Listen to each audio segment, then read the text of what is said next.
It is 1:24 in the morning on March 18th, 1990.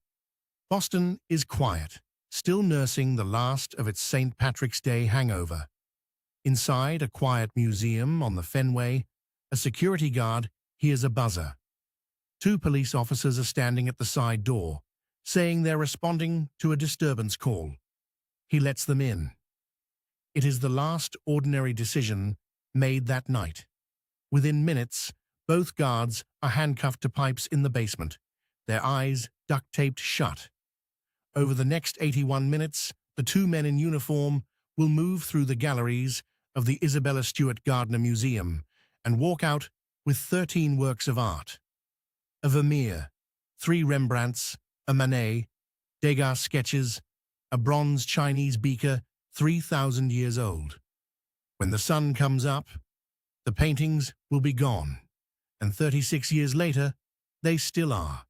This is the largest unsolved art theft in history, and to this day, the museum keeps the empty frames hanging exactly where the paintings used to be. Isabella Stewart Gardner was a Gilded Age heiress and one of Boston's great eccentrics, a collector who spent decades assembling one of the finest private art collections in America, then built a Venetian-style palazzo on the Fens to house it. When she died in 1924, her will contained an unusual condition. The collection had to remain exactly as she arranged it, forever. Nothing added, nothing moved. That clause would later turn the museum into something stranger than a gallery, a kind of frozen crime scene. By 1990, the museum held masterworks few institutions could match. Vermeer's The Concert, one of only about 36 known Vermeers in existence, Rembrandt's only seascape, Storm on the Sea of Galilee, a self-portrait etching by the same artist, and Edouard Manet's Chez Tortoni. Security was modest by modern standards: 2 unarmed guards on the overnight shift, motion sensors, and door alarms, but no direct line to police headquarters strong enough to stop what was coming.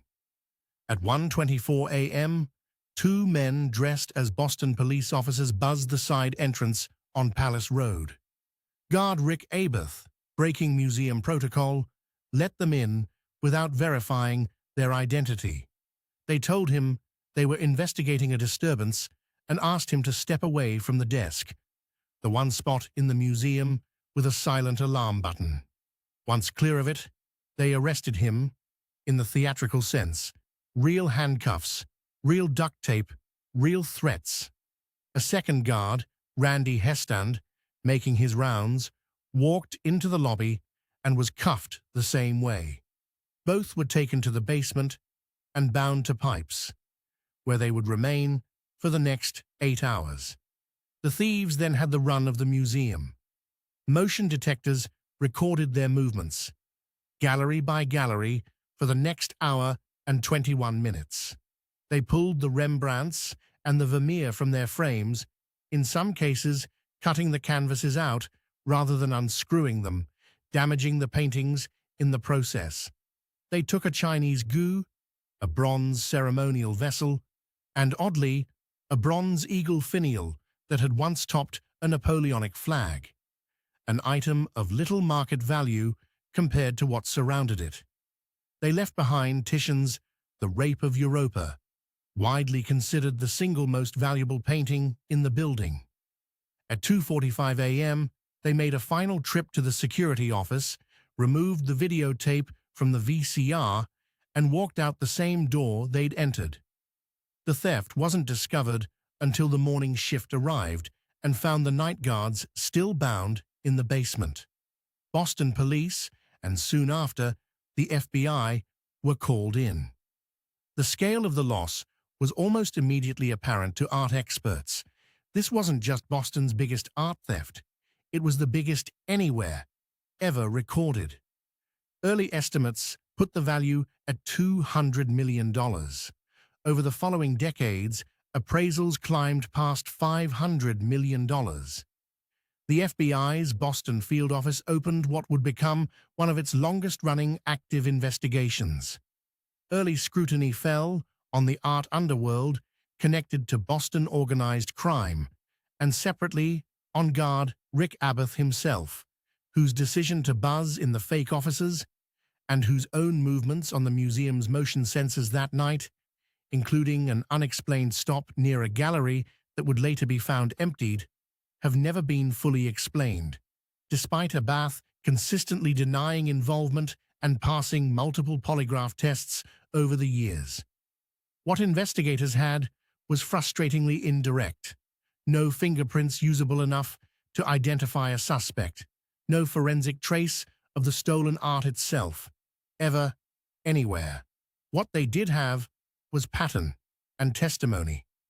Convicted art thief Miles Connor Jr., though imprisoned at the time of the heist, had cased the museum previously and had known associates capable of pulling it off.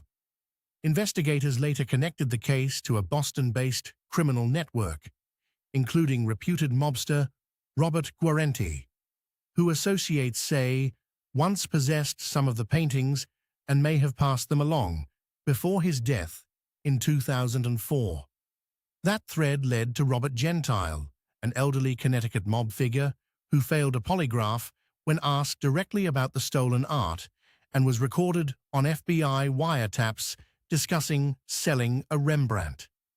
Gentile always denied knowing anything, and he died in 2021 without the mystery moving an inch closer to resolution. Not one painting has surfaced. Not one has been offered for sale on any black market investigators have tracked. Not one flake of paint has turned up in any raid. The first theory holds that a Boston area organized crime crew orchestrated the theft to use the paintings as bargaining chips, collateral for reduced sentences, or leverage in unrelated criminal cases, a known practice in the art underworld.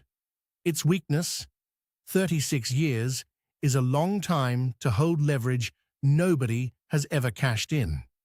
The second theory points to a specific buyer, a collector or fence, who commissioned the theft for particular pieces, which would explain the strange selectivity. Why take a nearly worthless bronze eagle and skip the museum's most valuable painting?